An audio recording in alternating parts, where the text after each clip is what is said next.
station. It was an American board mission, Amazing Tony, on the south coast.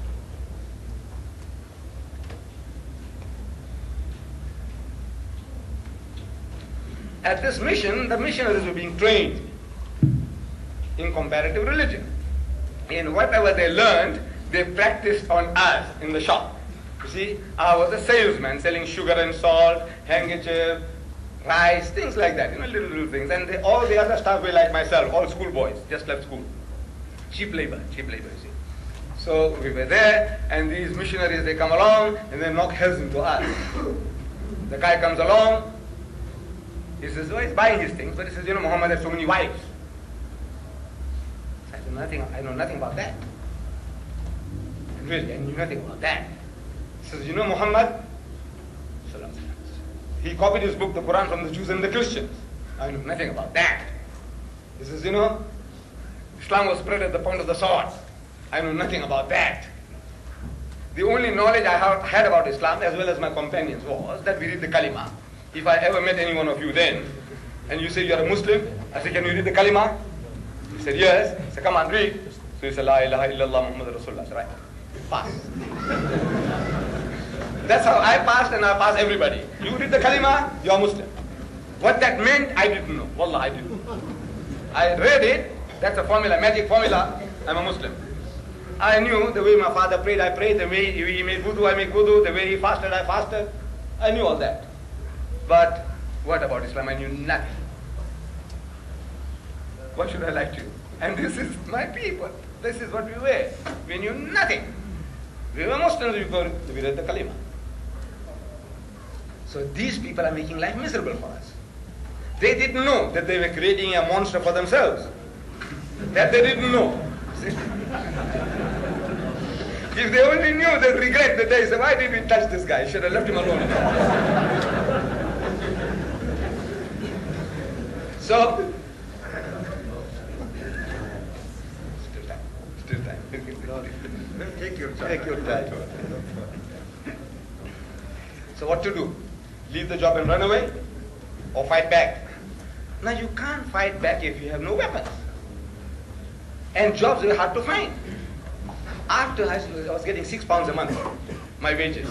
But at the end of the month, I didn't get the wages. I had to work another whole month to get the previous month's wages. That's how bad it was. What to do? So you great. What to do? Run away. But there's no way out. But I had a hunger for reading anything, everything, any rubbish will do. Read. It's a sickness. I had a sickness for reading. So one Sunday, nothing to do, I go into the boss's warehouse and rummaging through a pile of newspapers. I'm looking for some more readily, some nice reading material, like a magazine. We had something like the Farmer's Weekly, we had the Outspan, Personality. I'm looking for anything like that in the pile of newspapers.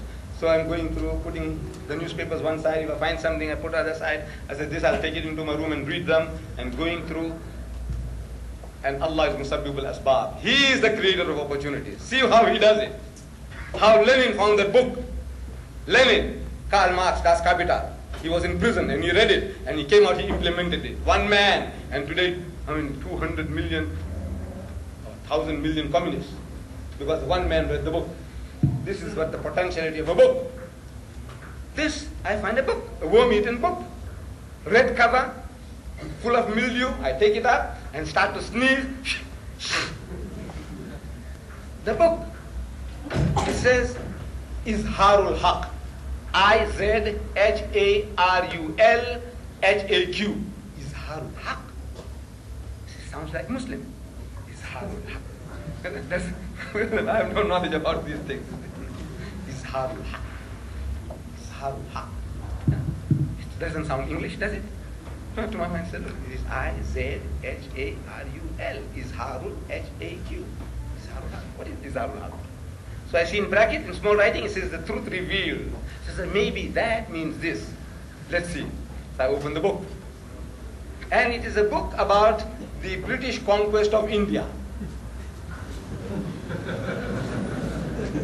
My country. That when the British conquered my country, they realized that at any time, anybody that will give them trouble in their country will be the Muslims. because power, rule, dominion was wrenched out of their hands, and once you have tasted power and rule, you want to aspire for it once more. So if we can convert the Muslims, they reasoned, if we teach them to turn the other cheek, we can rule them for 1,000 years peacefully. The Hindus were as docile as the cows that they worship at that time. No problem. So they started pouring in the missionaries into India like frogs in the rainy season. Do you have frogs here? In the rainy season? We have them. Like frogs in the rainy season. And they started challenging the Muslims to public debates. At first the Muslims were reluctant. You know, these are our rulers, and if we talk too much, if we argue too hard, they might send us to Kala Pani, those black waters in the Andaman Islands. Who wants to go there? So keep out of it. Keep out of trouble. And we have been emasculated too, to quite a long, great extent. The Muslims. You know, even now you find them all over the world, the Muslims. They're spiritless people, emasculated people, like castrated people. We're waiting for it to be slaughtered. This is the spirit of the Muslim. Any little thing the Muslim does, the Muslim gets terrified. I took out the pamphlet about the Pope and the Muslim gets terrified. Muslim, not the Christian, the Muslim gets terrified. Something has gone wrong with us. But that militancy has gone out of us. So it says, emasculate the Muslim, teach them to turn the other cheek, problem is solved. So now they come into India challenging the Muslims, and the Muslims don't want to debate, so they master our language. So in your language. First the excuse was that we don't know English. So right, it's in your language. And this is the beauty, the greatness of the Westerner. Wherever he goes, he learns the language of the native. Within 3 months, he masters your language and he speaks to you in your language. The Muslim hasn't got that. He comes to South Africa, to Natal, he learns Zulu in 3 months. He speaks to the Zulu in Zulu. He goes to Indonesia, he learns Indonesian. He goes to Arab countries, he learns Arabic. Wherever he goes, he masters your language. You go into somebody foreign country, in 50 years you don't learn his language. And I think an Arab saying goes, Man ta'allama lughata qawmin amana sharrahum. If you learn the language of a people, you will be able to avoid their vials, save yourself from their machinations. I'm able to do that to a great extent now. See?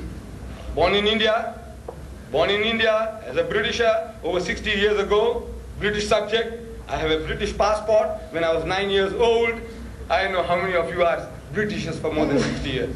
I am. Not having seen an Englishman in my life, up to the age of 9, I go to South Africa, and now I'm coming to the hub of the British metropolis and speak to him in his language and tell him, he says, now come sir, talk to me, reason with me in his language. And he can't get away with it because I understand his language, what he's talking about. So I can ask him, excuse me sir, will you please explain what is to be get in your language, because I know what it means. I want you to tell me, I want you to open your mouth. So, mastered our language and challenged the Muslims to public debates. Now, the Muslims had no excuse.